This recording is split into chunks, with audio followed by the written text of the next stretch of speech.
These New York Knicks, man. I don't know how they do it. After game 4, when they got blown out, I'm like, I don't know if they've got the horses with all the injuries, all the minutes being played. Like, it's going to be tough.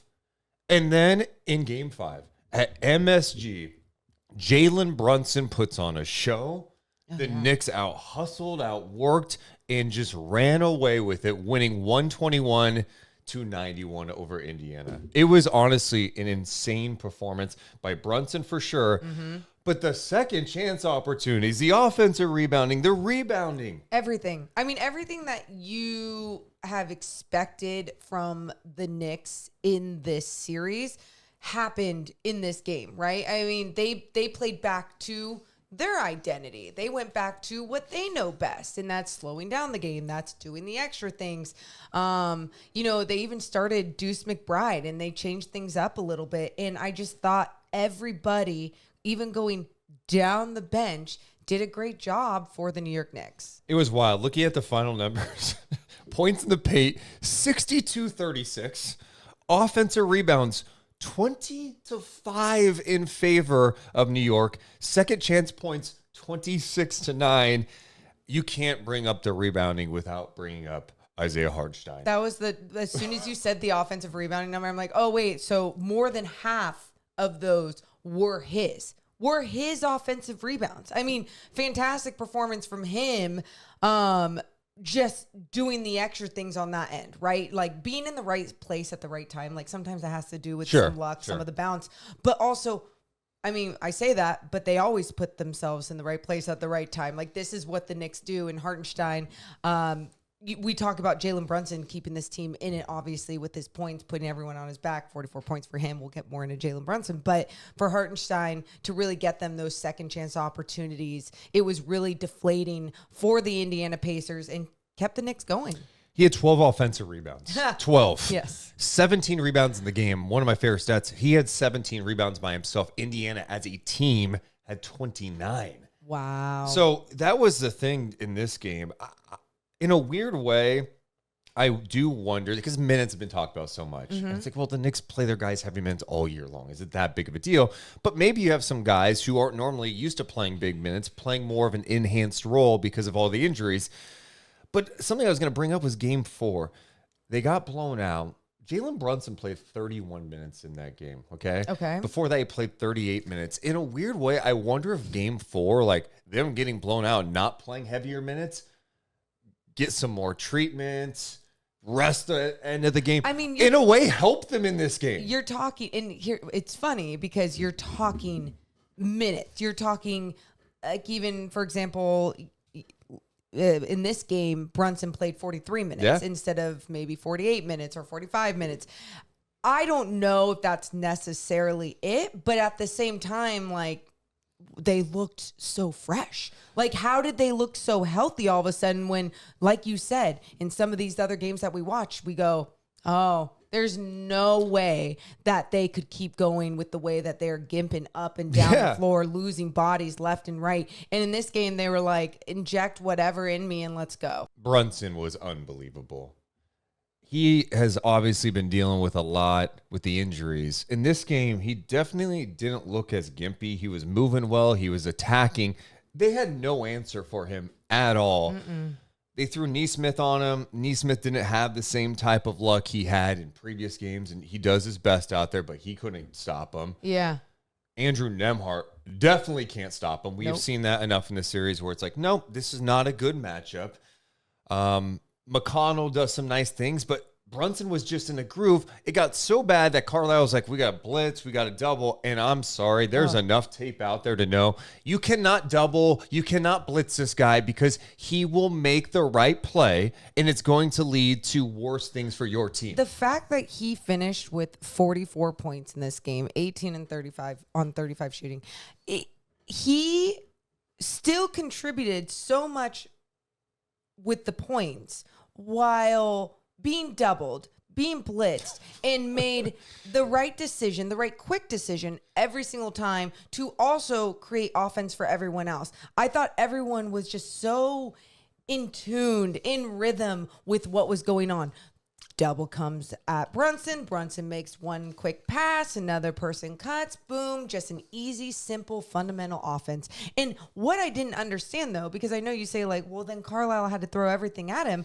But the blitz was like just making everyone else better, though. It's like you're going to have Jalen Brunson beat you, but why do you don't want the other guys to get going as well? And I just felt like that double allowed everyone else to get going as well. It didn't matter if Hartenstein was in the short roll and getting even one of his floaters, or Josh Hart. How many threes? He only ended up making 2 of 7 from 3-point land. I know Donte DiVincenzo did not have any luck from 3-point land, but then did a great job of just still moving without the basketball. So it led to open shots, right? I mean, that means someone's going to be open when you double. And I also thought the double teams, they were kind of soft. Like, you're just bringing a guy slightly over. Brunson's going to read it and make the right play.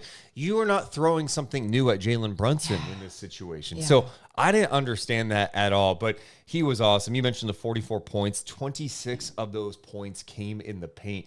The Knicks were just relentless in that game last night. It was impressive to see.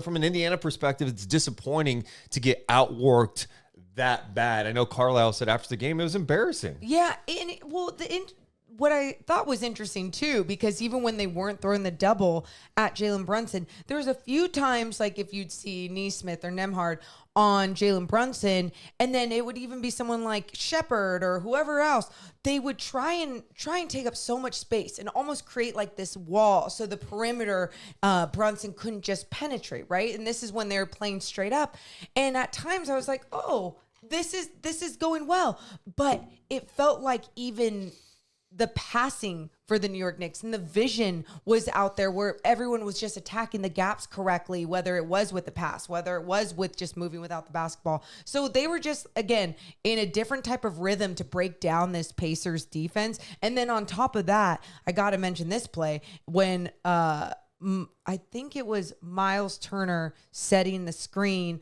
on Donte DiVincenzo when the Pacers were on offense, and Donte DiVincenzo was trying to come through, and then they get in a little scuffle. Now, the scuffle didn't matter to me. It was what my whole point of this is what Donte DiVincenzo said after the game, and just basically saying, like, this team is acting like they're tough, or like they're a tough team, but that's not their identity. And I don't even think he was necessarily talking a lot of shit in that situation. I think he was more like, this isn't their identity. Don't be who you're not. He's not calling them little bitches, but he's also just saying, like, don't start fights where you don't need to start fights. So I just thought the Pacers were not playing like themselves, everything from the pace, everything from just little situations like that. They didn't want to get punked, so I get it, but at the same time, they got punked. It definitely got chippy. I mean, you had the issue with Donte and TJ going at it a little bit. You had Isaiah Jackson and Hartenstein go nose to nose, and then Burks came in there to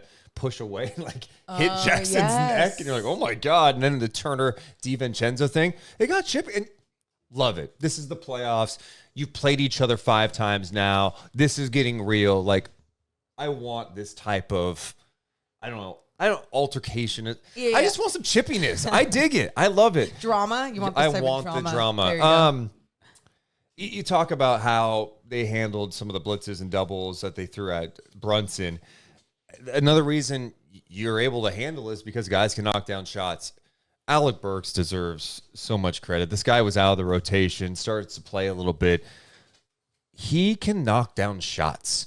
We saw in his previous stint with the Knicks in the playoffs where he got it going and be like, oh, this guy, like he can do this. The guy's a professional basketball player. He's been in this league for a long time. If he's going to get that open shots, he's got to knock them down. He provided so much for the Knicks. For him to come off the bench and give you 18 points and knock down 5 of 8 from 3, he's going to get open looks. He got them, knocked them in. Yeah, I mean, knocking them, that's great. That's what you want to see, especially when you're going down bodies, and then you're having to go to him after he's not even, getting all the minutes in the world, but also the 5 rebounds, right? Like, doing all the other things while he was out there was exciting to see. Oh, we got a dog in the building. This is not a ghost behind us. It's just. Yeah, we get a lot of comments about the doors opening. They're ghosts. No, it's this idiot. Hey. Anyway. Yeah, I thought Burks was huge for them. And again, this is just a product of who the Knicks are. It's like, I thought Van Gundy said it best on the broadcast last night when he's like, there's Brunson's the only guy in the starting lineup who started opening night for them. Everyone else, wow, it's just next person up. The rotations change in and out of the rotation. They made moves at the trade deadline. Dude, it's insane. Yeah. Now we start talking about what's next for this group, and that's what's going to be interesting because Game 6 is in Indiana. That's coming up on Friday, so some more rest too. Okay, so what's next for this group, but also for Indiana, there's so many things to go over. Like, I can't say like I'm disappointed in their play. I think the way that they came on, the way that they played in the game before was just phenomenal, right? It was a beat down. They were all playing together. So I thought they figured it out a little bit and they were like, okay, like we can play more like this going forward. They went back to allowing the Knicks to slow them down, to stop them. And I get it. Like they experience, you can use all the different excuses or justify certain things. But I just thought a lot of it had to do with like mental mistakes as well. We already mentioned all the little tiffs that they were getting in. They let the Knicks get in their head. And then on top of that, I thought defensively, just so many mistakes being made, like you said, not committing to the blitzes and then it just breaking them down. And then they seem deflated at times. It never felt like they were going to get back in this one. I know Neesmith again picked up some of those early fouls on Brunson, and I appreciate him trying to be tough, but sometimes he becomes reckless. And when he becomes reckless, it becomes dangerous for the rest of the team because they need him out there. Yeah. And then Pascal Siakam, this is someone that you and I were like, what's the point of him? Like, what is he doing? He's not doing shit on Precious Achua, and he wants to be a max guy next year. Like what's even going on here? He started picking it up late in the fourth, which is where you want to see it happen when it mattered most. But I just thought for him, it's like, you need to be there all game long, dude. Yeah, Siakam started to look for his more in the fourth quarter. And I'm interested to see if this is going to be adjustment Carlisle makes a little more going into Game 6. They got to ISO this guy more. They got to let him create a little bit because I don't think the Knicks really have anyone who can guard him. He's got the length and size, and with OG out, you need to take advantage. I don't think the Pacers have taken advantage enough of the fact that OG is not out there from a defensive standpoint, who can defend multiple positions and really can go at Pascal Siakam. And he did have a good finish, which I think maybe if you're a Pacers fan, you go, okay, that could be good, but you need that from the start in Game 6. You mentioned them looking deflated. Yeah, they were deflated because of the offensive rebounds. There's nothing more deflated than when you get a stop or the Knicks miss and they get a second chance, hit a three or get a bucket and one. Those suck the life out of you. They're playing in a tough environment on the road. Like, there is a lot going against them yesterday. They have to rebound the ball better. And now, before we get to Tyrese Haliburton, because I think there's a lot to unpack there, I want to get to Miles Turner first, because I think it was in the third quarter when he knocked down the 3 threes. Yeah, it was got him back in the game. I mean, it was fantastic. Like, he's coming down. Hartenstein isn't coming up on him enough. I mean, how you let a guy get the second three on you, but then the third three on you, it's like, what are you guys doing? You got, like, he's a big that can shoot. What are we doing? And I thought it was a great energy point for them to, like, really take a turn in that third and start going in the right direction. And I just felt like as soon as the Knicks started slowing them down again or making their shots on the offensive end, it just put the Pacers down. I just felt like mentally they really couldn't figure it out. And I felt like they didn't have a leader out there. And that brings me to Tyrese Haliburton, who at times we've seen in this series and throughout his entire season, he takes over. No one can stop him. He gets in the paint. And early on with the Pacers in this offense, we were like, every time that he was driving into the paint, and he would spray or whatever, it was like you're seeing things being created for the Pacers on the offensive end. And then there's times where he's driving into the paint and he has a layup and he doesn't take it. What's going on? He finished this game with 13 points, 5 assists. He took 9 shots in this game, 1 of 4 from 3. I think the adjustment to star Deuce McBride was a good one for the Knicks. To go small, they really were all over Haliburton, really pushing him out of the play on offense at times. The Haliburton conversation is fascinating because the same people who were proclaiming him as the next superstar Steph Curry point guard in this league in December are now acting like he is a bum in May. Yeah. And the truth is he wasn't at that superstar level yet, but he's not a bad player. This guy is a tremendous talent who is 24 years old and going through his first playoff experience. Yeah. Some of the things with Haliburton that he'll realize now going through this is like, teams are going to defend you differently. How are you going to adjust? There's going to be counters in the playoffs. And that's always a really interesting thing for a young player to go through. Some young players are so advanced that they learn fast and they can do it. Some of Haliburton's weaknesses, Morgan, are the same weaknesses from last year to the year before, where there are stretches where he's not aggressive enough. There are stretches where you're like, hey, can you attack this switch better? He's got to work on being able to attack off the dribble. Yes. He's got to work on maintaining aggressiveness, being able to function off ball. If the ball's in TJ McConnell's hands or Nembhard's hands, he's got to function off ball. Some of that's going to fall on Carlisle too.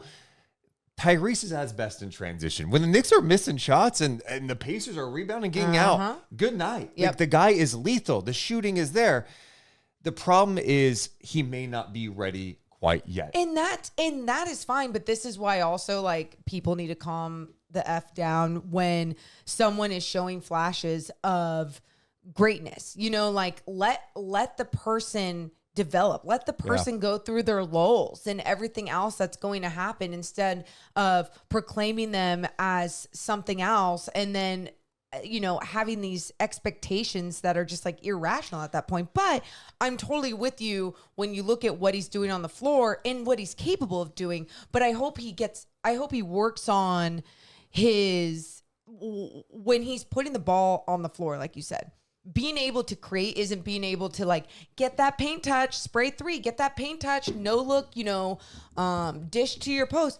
Get that paint touch and score. Like, they need him to score out there. He's capable of scoring out there. And sometimes I feel like he doesn't want to take the contact or something in the paint, or he's afraid of maybe he's going to get blocked. And that's something, it's wild because he's so long that he can elevate over people with even a nice floater. He just needs to get a little bit stronger so he can go through some of these smaller guys and finish at the rim. Like, there's things that I've even seen him do throughout this season and even sometimes in this series that I'm like, why do you go away from that? What are you shying away from? Is it the Knicks defense? Is it in your own head? Either way, he needs to pick it up for his team. And you give the Knicks defense credit for sure. But Absolutely. I've also seen Tyrese have 3 games before this where he was getting it going. It looked like, okay, Tyrese is feeling really good about himself. His game's going to have to evolve. Yeah. And that's part of this process. This is why you have to go through it as a young player. I think him playing with Team USA, another thing he's getting a lot of shit for right now. It's like, oh, Brunson didn't get picked over him. How is Haliburton on this team?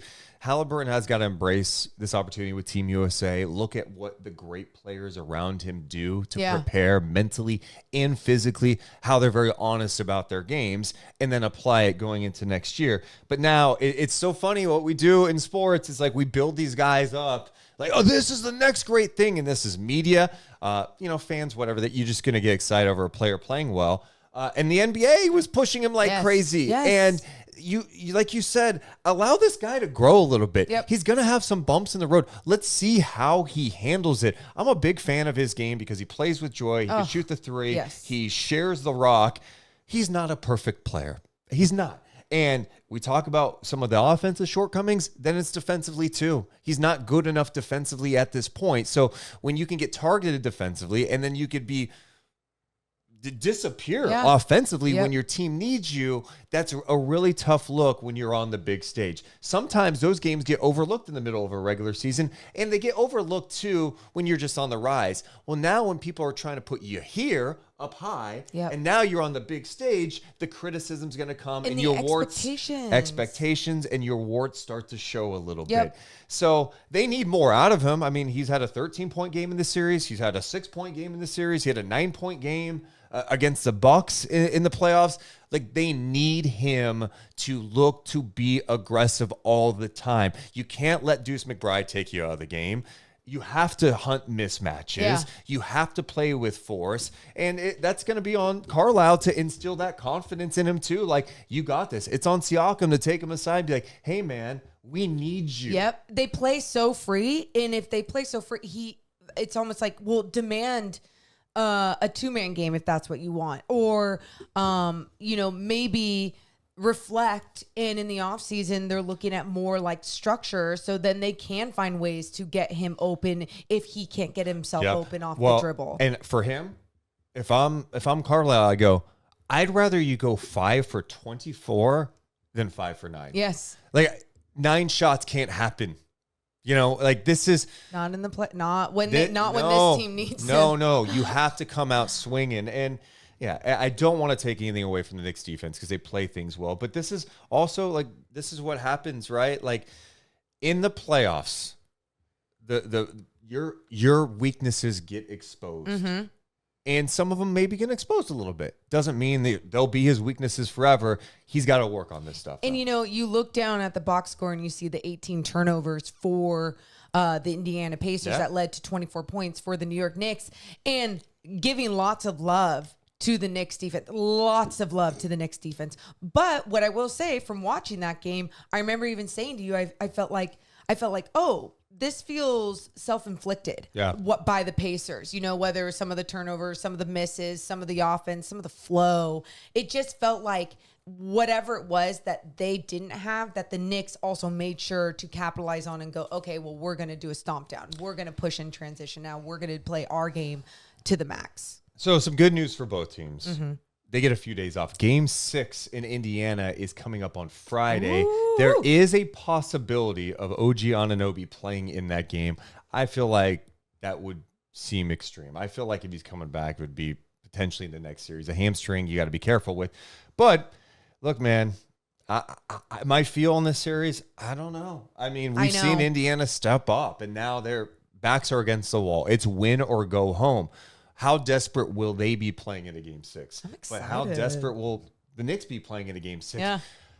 The other thing about this, now you're in a situation, if you're the Pacers, that even if you win, you hop on a plane and you got to go try to win a game 7 at Madison Square Garden. I don't feel good about that for the Pacers. Well, inject the basketball into me. Let us know how you're feeling about this series now that Game 6 is headed to Indiana with the Knicks 1 game away from advancing to the conference finals. Let us know in the comments below. Hit the thumbs up and subscribe. Deuce and Mo. Deuce and Mo. Deuce and Mo. They tell you what they know. Deuce and Mo. Deuce and Mo. Deuce and Mo. The podcast that you know.